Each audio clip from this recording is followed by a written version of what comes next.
دوستان نازنین من، وقتی که جواهرات با خمیر درست میکنید چند تا نکته من میخواستم بهتون بگم. اولا که خمیری که پخته میشه مثل اسکالپیتری و پریمو، اینا همینجوری اگر بذاریدشون تو هوای آزاد هیچ وقت خشک نمیشن، برای اینکه روغن دارن. ببینید اینجا نگاه کنی، این روی این نشسته بود، روغنش به پارچمنت پیپر انتقال پیدا کرده. به خاطر همین حتما باید پخته بشه. اگر اتفاقی میفته وسط جواهرسازیتون، وقفه میفته، حتما روی جواهرتون و روی خمیری که ساختید و با یه چیزی بپوشونید به این شکل که گرد و خاک روش نشینه.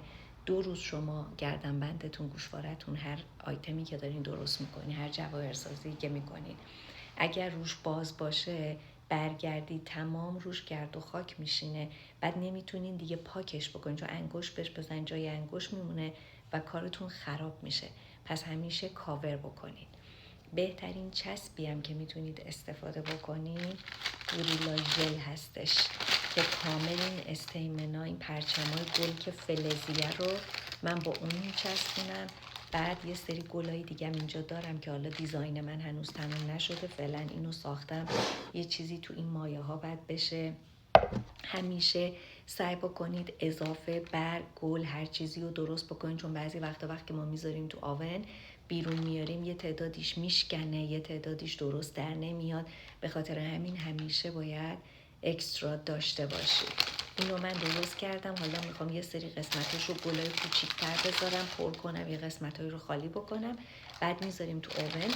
قبل اینکه تو اوون بذارین میتونین سوراخ بکنین، ولی میتونید بعد از این هم که از اوون اومد بیرون قشنگ خنک شد، اون موقع با دلر سوراخ بکنید. خیلی هم سوراخ کردنش راحته. بعدم زنجیر و حلقه و اینا بهش میزنید، هر کاری که بخواید بکنید، چارم بهش آویزون میکنید و اندازه گیری میکنید و گردنتون میپوشید. این امریکایی ها میگن ویر جوری، ما میگیم میندازیم، گردنبند رو میندازیم. در هر صورت اینو من درست کردم، رنگاشو خیلی دوست دارم، پلت خیلی شیکیه. بعدم این که انواع اقسام رنگا رو سعی کنید داشته باشید که ببینید آدما وقتی میرن خرید میکنن چشمشون چون آماده نیست همه رنگا رو شبیه هم میبینن، در صورتی که ما 100 تا سبز داریم، 100 تا آبی داریم، هیچ کدوم هم شبیه هم دیگه نیست. به مرور زمان چشم قوی میشه، تربیت میشه، یاد میگیره که تفاوت رنگا رو قشنگ بتونه ببینه. انواع اقسام من گرفتم اینجا. اینقدر باید کار بکنید تا مستر بکنید، اینقدر باید گل بسازین، رنگا رو هم بیارید.